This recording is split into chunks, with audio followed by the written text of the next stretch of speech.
And I want to tell you something. If you start running from the Lord, the devil will always have a boat there for you.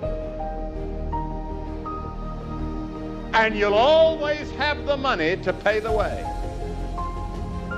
And at first it'll be smooth going.